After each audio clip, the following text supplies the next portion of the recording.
When Gautam Buddha was live, he used to sleep in same posture for whole night. He would not move from side to side or even an inch from his sleeping position. One day one of Gautam Buddha's disciple named Ananda was very much trouble.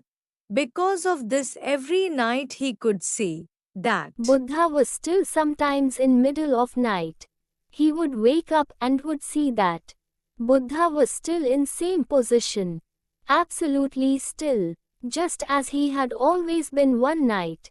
He could not resist his curiosity and went to Buddha. While he was sleeping he wake him up and said, I know it is not good to disturb you at night. because whole day you have been walking and teaching, but I could not wait for morning to ask you this. For 20 years I have been watching you.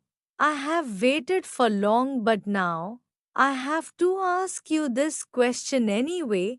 Please tell me, how do you manage to remain in same posture, that you go to sleep in same posture for whole night? Do you sleep or do you simply go on keeping that posture?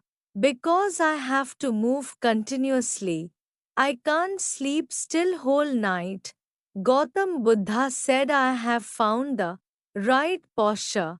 Now there is no need to change it, and I am awake as anyone, even my body is asleep. I have found the right posture for body. But you are still searching for it. It is not simply a question of tossing and turning the body. It is because your mind is tossing and turning, that's why you keep changing your position.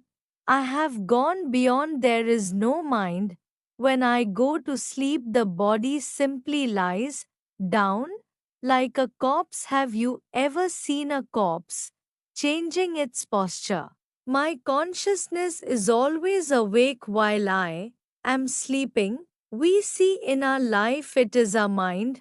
Once our mind is at rest, once it disappears, our body can remain asleep, but our inner eye, our inner sensitivity, our awareness can remain burning like a small flame, not only watching your body but also watching the silent mind and the stillness surrounding you. The enlightened man cannot sleep in the same way that the unenlightened one sleeps. When the unenlightened man sleeps, he is simply unconscious, whereas the enlightened man sleeps, but he is always conscious of his body and of his mind.